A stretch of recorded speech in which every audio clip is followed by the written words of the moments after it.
Good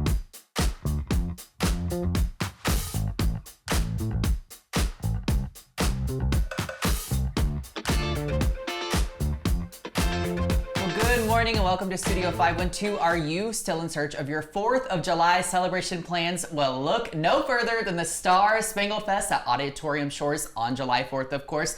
Joining us now are Allegra Benz with the Fest and Marley Marines with the Corn Dog Company. Good morning, ladies. How are you both? Good morning. Thanks for having us. Yes, so I'm so excited to have you guys here. This is my first 4th of July here in Austin, so it's a big deal. So, Allegra, if people are not familiar with what exactly this event is, tell us about this festival. Yeah, so many Austinites probably are familiar with this event down at Auditorium Shores. We are actually in our 49th year of having this event. Oh my gosh, I did not know that. But this is our first year with some expanded programming. Okay. So the event this year is 2 events. We've got a morning event from 10 to 1 that is house music and coffee and dancing. That's with the Morning Spin with our partners at the Concourse Project and the Mushroom Cowboy. And then we go into the evening where we have our annual event with the Austin Symphony Orchestra and the fireworks. I love that. And obviously, you know, when we think of the 4th of July and we think of celebrating, we always think of fireworks. But beyond that, how do you guys like kind of figure out what the programming is going to look like year after year? Yeah, so we feel like we have something for everyone. We've got live music, which is, of course, we're in the live music capital of the world. So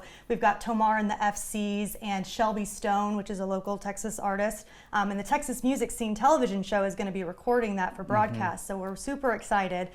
We've also got some amazing food truck partners like our lovely Marley with the Corn Dog Company, as well as, you know, cash bars. We've got a kids zone presented by Thomas J. Henry. The fireworks, of course, is really what draws people out, but also first ever drone show happening this year as well, courtesy of Engine. So what I'm hearing is there's something for everyone. Yes, and it's like a full evening, you know, come down around 4 o'clock. Doors, we have some premium hospitality as well if you want to like get some shade and get closer to the stage, but it's free and open to the public. So, you know, come on down, bring your family.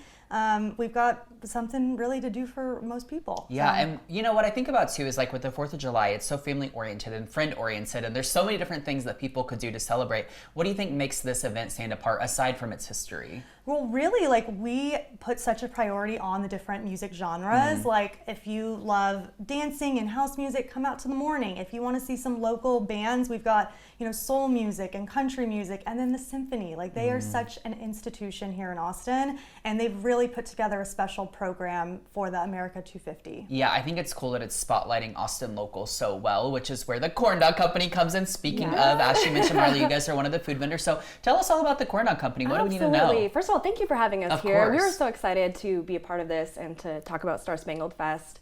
We've partnered with them for several years now, and it's always been a blast.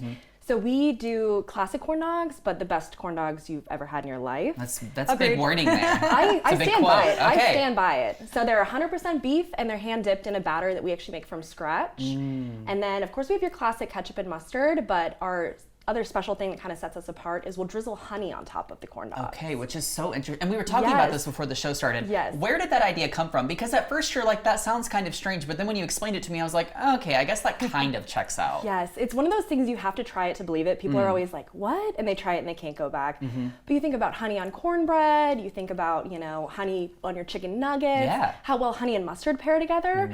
So once you try it, it really makes sense. And you're like, yeah, I think that's cool. And then aside from the corn dogs, you've also got fried Oreos right in front of you. We have. So tell me about those. Deep fried Oreos. We take Oreos, dip them again in our house-made batter, fry them up, powder sugar on top.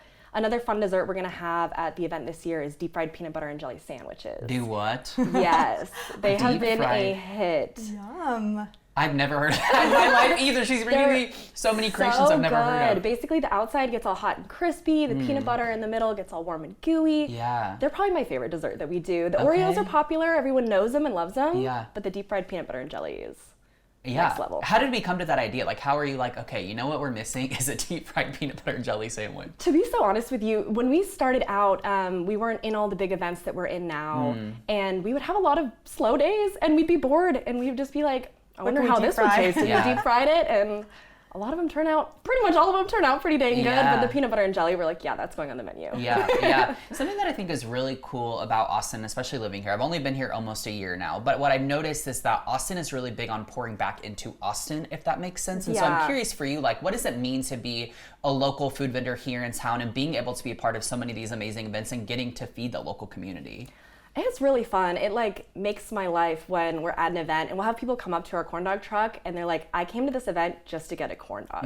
Like, I don't even know what bands are playing tonight. I don't even know who's at this music festival, but I heard you were here and I came to get a corn dog. And it's, you know, or people coming back up to the window being like, that was the best corn dog I've ever had. I'm like, oh, it makes it so, worth it. And then to start to have, I mean, I'm such a new person and I have mentors above me, but then you start to have people that are a little bit newer than me because we've been open for about 4 years now, and they're coming to me asking for advice. Hey, what do you do about this? How do you get into those events? And I love that. I love the community of the food trucks here in Austin. I can totally see that. It's an amazing community. Allegra, back to you for a second. Tell me about the different ticketing options, because it is actually free to get in, but then there's some kind of premium things you can do on top of that. Yeah, we discovered that there's some folks that want a little bit more for bang for their buck. So we've got shoreline access. This is our VIP area right by the stage. It's $35, so it's still a very accessible ticket. It's got air-conditioned bathrooms. It's got, a private bar that won't have long lines. It's got some food vendors in there. And then we also have some ticketing up at the Long Center. So the Long Center lawn, which starts at $75, and then we've got tables that you can purchase. Then you get that air conditioning inside the Long Center. You've got some other premium food offerings up there. So a little something for folks that don't want to just come and sit. And if you do come out, then you don't have to worry about like lugging a cooler because we've got food and drink for you there. I think it's the perfect blend. You can come in for free, but if you want like a premium add-on, you can definitely do that. Ladies, thank you so much for being here. We can't wait for the Star Spangled Fest. This is going to be a lot of fun. Thanks so much. Okay, guys, so for more information on one of the biggest 4th of July celebrations here in Austin, visit starspangledfest.com.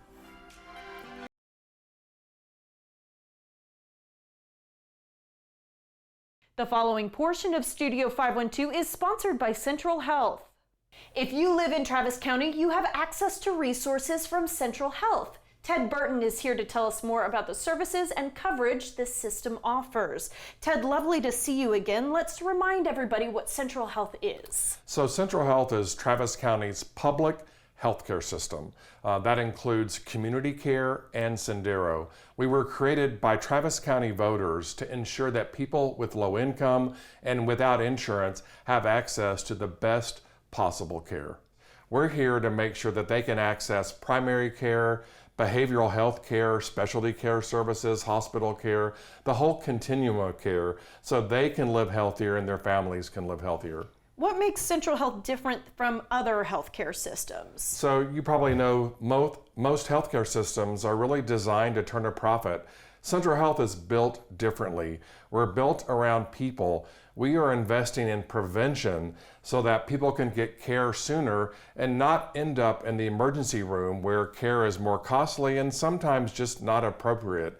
So we're there for that working mom who's managing her diabetes while caring for her family, that working individual who might be working long hours or 2 jobs and needs to see a primary care doctor but can't wait 2 weeks or a month. How can someone who's on low income, for example, get access to care from you? So there's a couple of ways. I would start by going to centralhealth.net. That's our website. They could also call 512-978-8130. And we're going to have someone there, a real life person, to help connect them, for example, to our medical access program. MAP is a health coverage program for people with low income that acts like insurance. We also have Sendero Health Insurance, which is our health insurance company, and they offer affordable, really high quality insurance coverage. Okay. And anything else viewers right now who are watching should know, especially because we're instructing them today in everything that Central Health does? I think it's important to know that we believe everyone deserves health care and coverage. And so we're doing work to make sure that happens. We're opening new clinics. We've added more than 30 new service lines for patients to make care available closer to home. And that's really important in Travis County. Someone in Travis County who lives east of I-35 may live 10 to 20 years less than someone who lives west of I-35. That's not acceptable. Your zip code should not determine your health outcomes. And so we're doing everything that we can to make care accessible, to make it affordable, and to make it the highest quality care possible. Thank you so much for your time. Thank you so much. Learn more at centralhealth.net. The preceding portion of Studio 512 was sponsored by Central Health.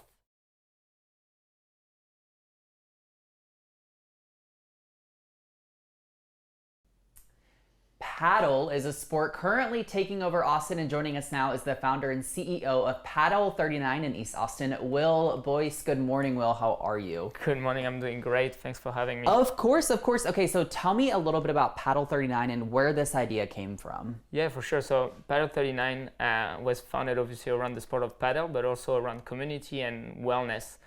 I used to move a lot the last 15 years, and I saw the growth of paddle in the rest of the world, and I just wanted to be a part of the people that were bringing it to the US. So when I started, there was only 200 courts.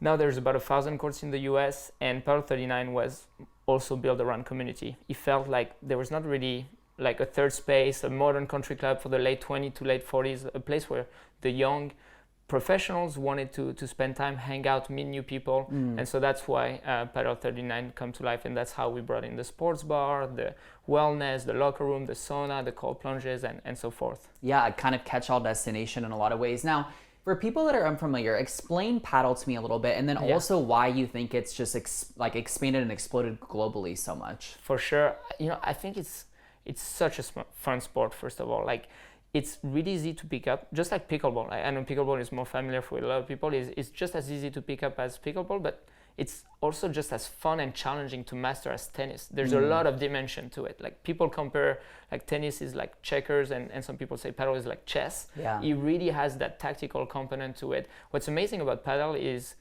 every time you are done with playing a game, you will have an amazing shot you remember. The contacting point feels amazing. You'll always have great shot because you have the walls right behind you. So it's honestly fun sport to play and challenging sport to master, but it also has that great feeling of contact, and it's a good workout. Yeah. I mean, the balls are like, you're surrounded by walls, so the balls are not far from you to pick up, so the points go on and on and on, so your mind doesn't start racing somewhere else. You're always focused on the point. So yeah, you should come try it out if you haven't. I will, and I like this because it seems like it's easy to pick up, but it's a little bit intense where you can get that competitive edge out as well. So there's like kind of a lot happening with it, which I think is cool. Now, you guys just opened up your newest location in East Austin. Correct. And it's stunning. I mean, you can see the whole skyline from the court. So I'm curious, like, how do we land on this location, and what do you think makes it so unique? Like, for us, it's just, I mean, we study every market we go into. We're expanding nationwide right now, and when we look at a market, we want to be where our demographic lives or our demographic works, and East Austin was doing just that. Like,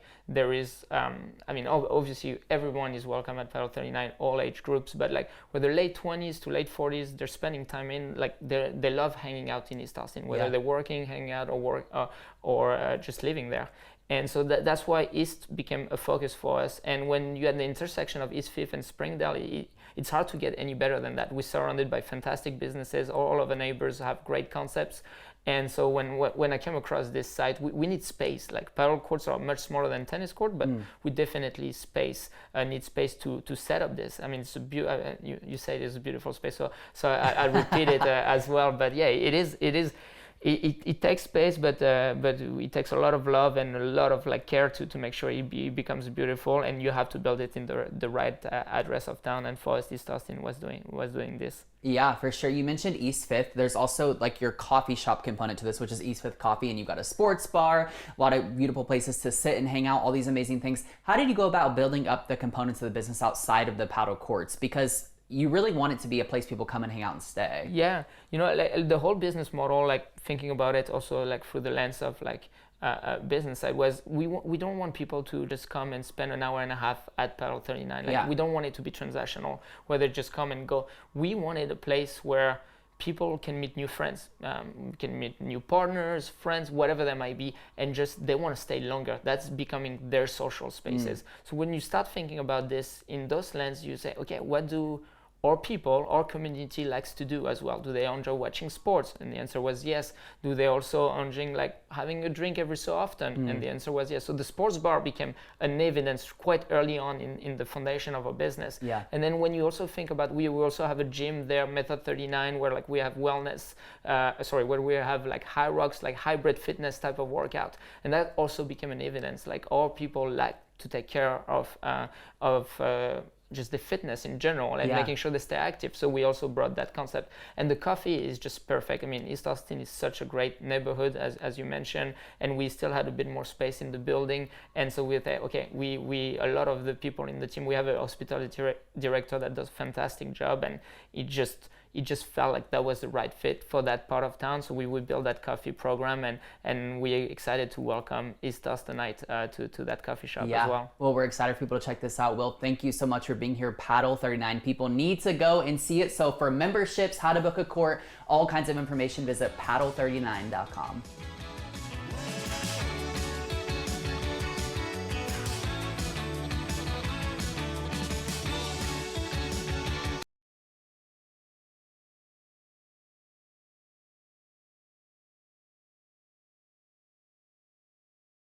The following portion of Studio 512 is sponsored by Kikkoman Japanese Soy Milk Exchange. As Americans continue looking for healthier eating habits and more plant-based sources of protein, many are taking a fresh look at the traditional foods that have been part of Japanese diets for generations.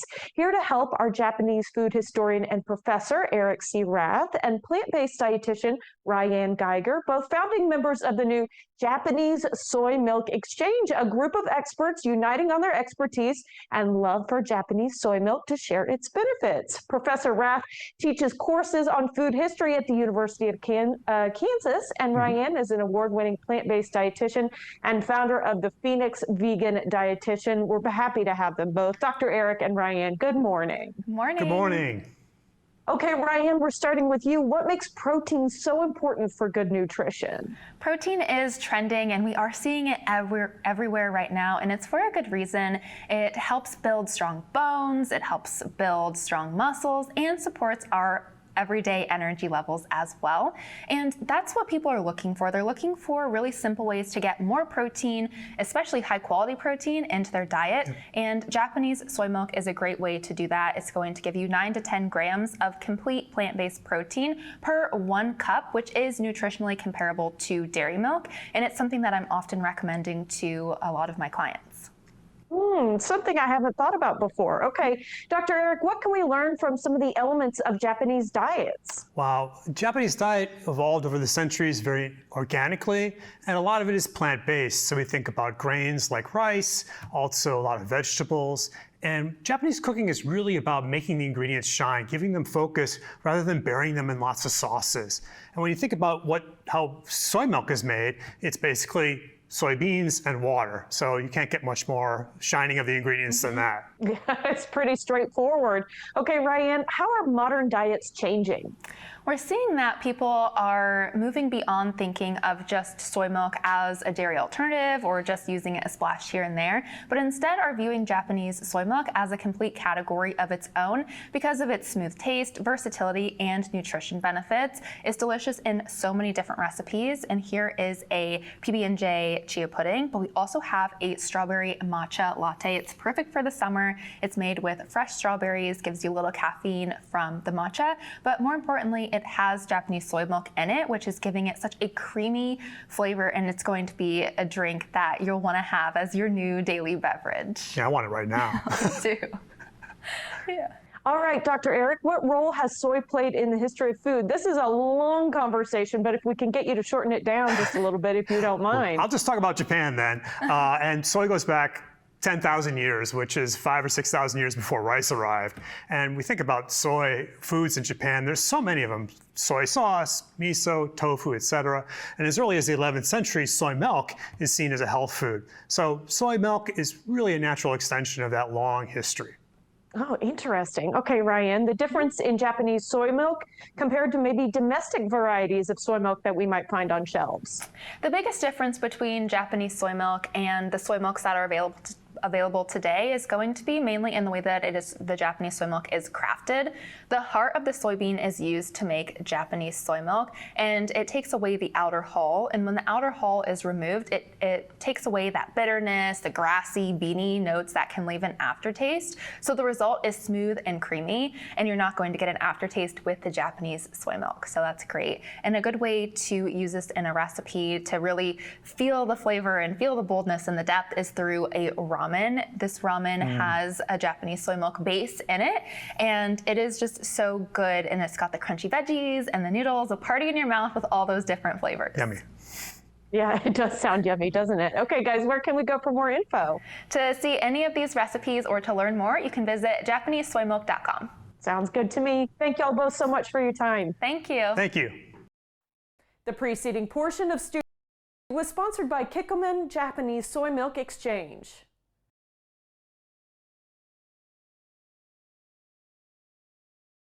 The World Cup is taking over America all summer long, and one of the world's most recognizable soccer bodyguards will be protecting soccer legend Lionel Messi throughout it all. We caught up with Yassine Checco ahead of the summer games, so take a look.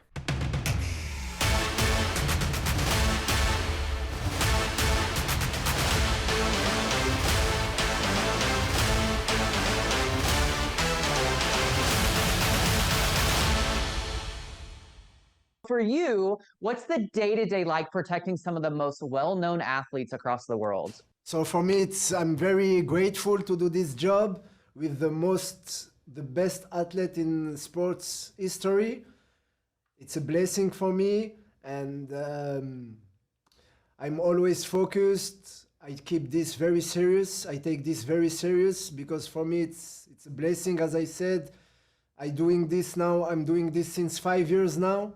And I enjoy it every day. I learn every day, and to be on his side, it's just an honor for me. Yeah. Did you ever expect to become a social media sensation for all of this? Obviously, some of just you doing your job has blown up, which I think is just like insane to think about. I never expect this. When I moved to America with him 3 years ago, I came just to do my job, and I never expect that. So for me, I was surprised, but at the same time, it makes me happy to show to the world my work. So obviously there's like all kinds of crazy excited fans out there, but I'm curious from your perspective, like when you're, kind of seeking out the crowd, how do you eye the difference between an excited fan and maybe someone that's becoming a cause for concern? I have more than 10 years experience, so now I can see if somebody is just exciting, happy, or if somebody wanna do something bad. But with Leo, everybody loves him. He loves his fan. So with him, I never had a situation or somebody wants to hurt him. It's always people happy to see him. They're exciting to see him, and I just have to control them to put some rules and always control them with respect, because fans are very important for him, for the sports, for the games, for the food, for the soccer. So always treat them with respect, and so far everything is going good. Yeah, respect goes a long way. Now, obviously the World Cup is taking over America this summer. So how are you feeling about it, and what are you most looking forward to with this World Cup? I'm very excited to the World Cup because this event happens once every 4 years, and to happen here in America, it's something very great. America, it's a sports country. A lot of people, they love sports. So for me, I'm very exciting, and I can't wait to start. You have a very up close and personal kind of insight perspective on soccer and soccer culture. And I truly think that there is like this very special uniqueness to soccer fan culture. Why do you think that it's so special? What do you think makes it maybe stand apart from other sports out there? Soccer is very popular. It's all around the world. It's bring people together. It's bring all the nationalities together. You can see people from France, from Africa, from Asia, from everywhere. and everybody is happy to celebrate. So I think that's why it's one of the most popular sports in the world. There's obviously going to be millions of people across America this summer visiting for the games, of course. So what type of energy are you expecting, and what are some things that you're going to be most alert of, while you're traveling around? It's going to be a great event. Everybody's going to be happy, and I think it's going to bring a good energy, good energy. We always have to, but one of the most important things is safety. Everybody has to be safe. If you want a good event and it's everything happening good, everybody has to be safe. Safety is very important. And if I can say something to people, even if your team win, guys, celebrate with respect is the most important. And one of the most important thing, it's everybody can go home safe and everybody is happy.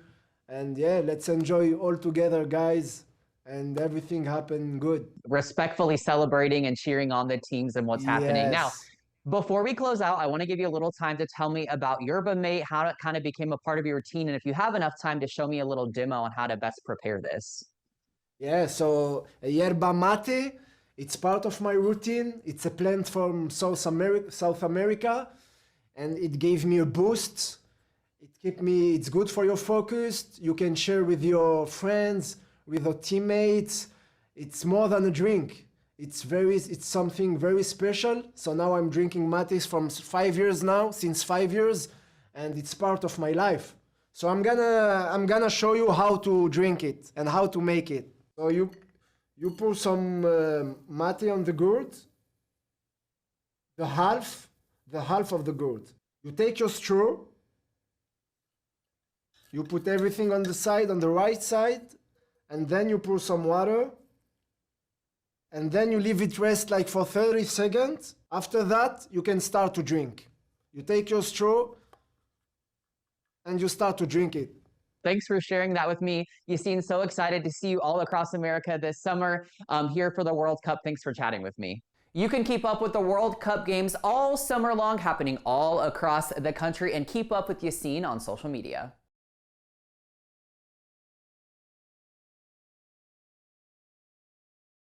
The following portion of Studio 512 is sponsored by Radiant Plumbing, Air Conditioning, and Electrical. Trevor Ayer and mascot John are here with Radiant Plumbing, Air Conditioning, and Electrical with information for homeowners on drains and how to keep things running smoothly at home. So Trevor, my first question for you is, why is it important for homeowners to stay ahead of something like drain issues? Yeah, absolutely. Most drain issues don't happen overnight. It's a slow, gradual buildup. There's normally warning signs before it becomes a bigger issue. So things that we always tell customers to pay attention to are slow drains, weird sewer smells, very egg pungent, kind of rotten smelling there, gurgling in the toilet when you run the shower and try and drain that. So all those are big warning signs that there could be a bigger issue ready to rear its ugly head. So you want to definitely stay on top of that. Something like sounds is not something that I would think would be an indicator of an issue, but it's really good that you pointed out. What are some common things that would cause drain clogs in homes? So in kitchens, which is our most used sink there, grease, coffee grounds, food scraps, eggshells especially, and then just starches too. If we're dumping bread down the garbage disposal, we think that's a catch-all, and it will slowly build up inside the pipes and eventually cause a full backup where you can't use your sink at all. Wow. Well, when I think about drain clogs as well, I think about shower and how I lose hair every single time I take a shower. Yeah, absolutely. So bathroom ones, hair is the most common one there. We're also in Central Texas, so our AC actually drains underneath our bathroom sinks. So if you ever see that black hose in there, that's the condensate line coming from your furnace upstairs in the attic, which is the most common place for those. And so that just builds up over time, so you can't flush anything down your sink. And then it also causes HVAC issues as well, where AC won't cool. So that's a super big thing. Talk to me about what a call to Radiant looks like. What happens when you guys come out? Yeah, absolutely. Well, we send out one of our licensed drain technicians. They're going to come out. They're going to assess the entire drain system. Even if you just call us out for a kitchen sink, we're going to check the rest of the drains, make sure it's not a bigger problem. Drains are kind of like a tree. You've got one big line, that's your trunk, And then all your bathrooms, kitchen fixtures are branch lines. So we want to make sure that that branch line isn't affecting something in the trunk there. We're open nights, weekends, and holidays at no additional charge, because we know when drain problems happen, it's not convenient. So we want to get out to you as soon as possible. So we always offer same-day service. That is really nice of you. Okay, Trevor, we appreciate your time. John, you were lovely. Thank you guys so much. We appreciate it. Thank you. Visit Radiant.com to schedule today. And remember, just call Radiant. The preceding portion of Studio 512 was sponsored by Radiant Plumbing, Air Conditioning, and Electrical.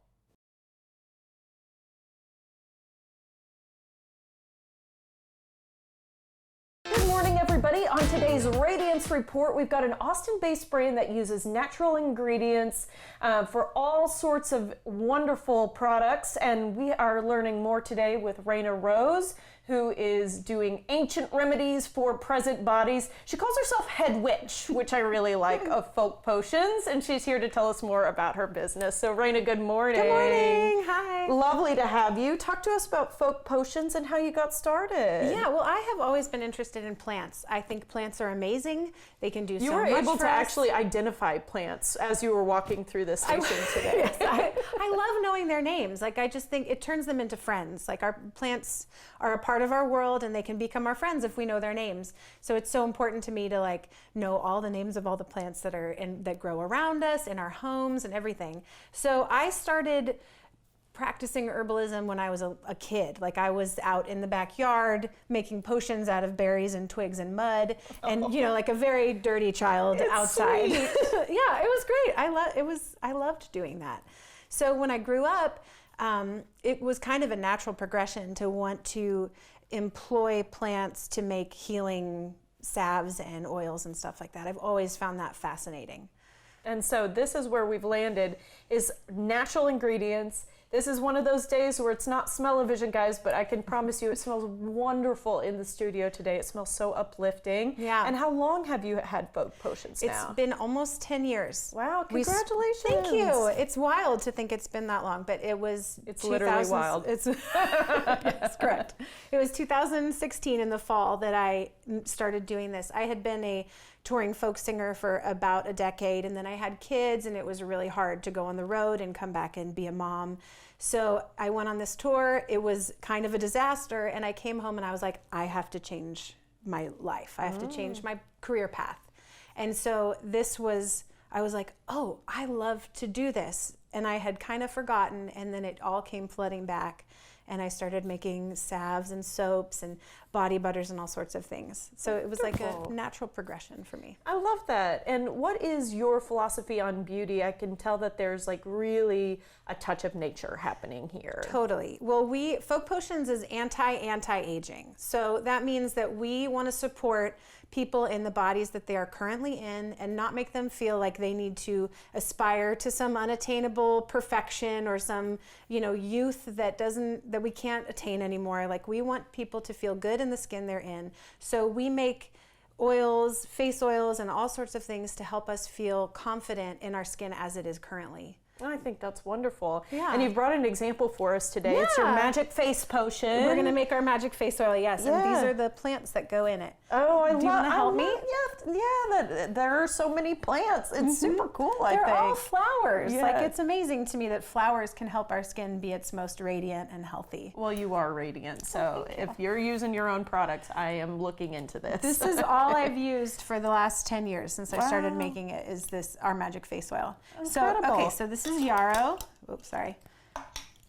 And then we just dump it in. The yarrow goes in the jar, and that one's chamomile. That one smells so good. I have to give it a sniff.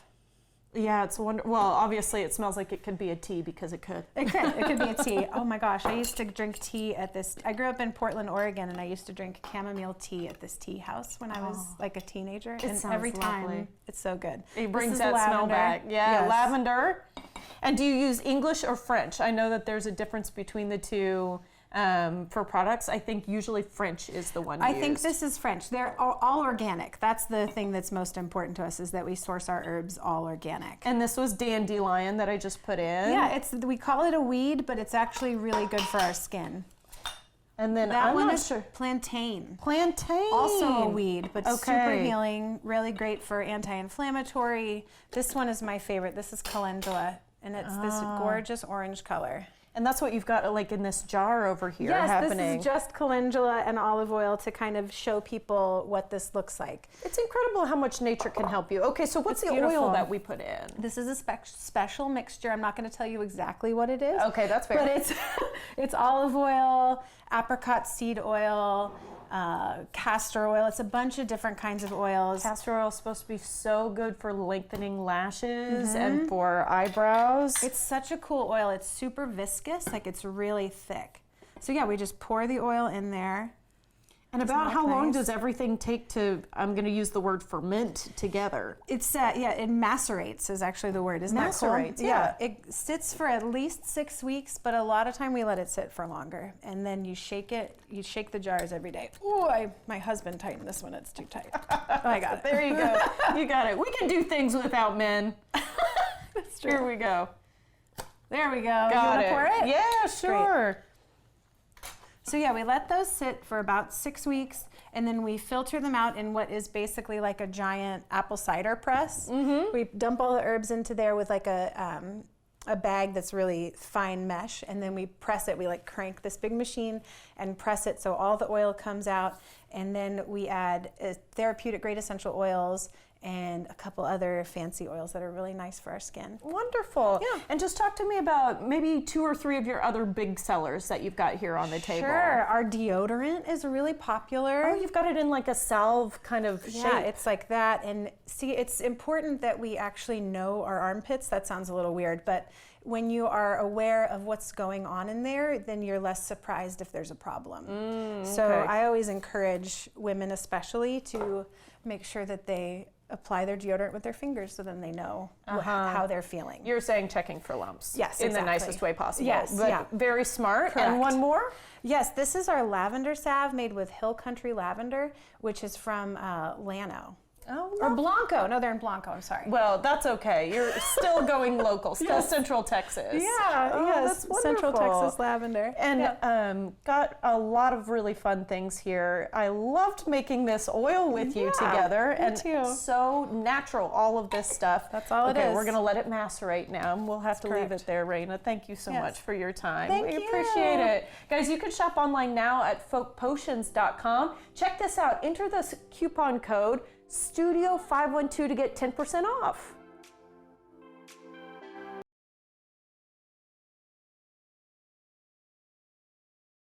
Content segments during Studio 512 were paid for by Central Health and Kikkoman Japanese Soy Milk Exchange by Tips on TV.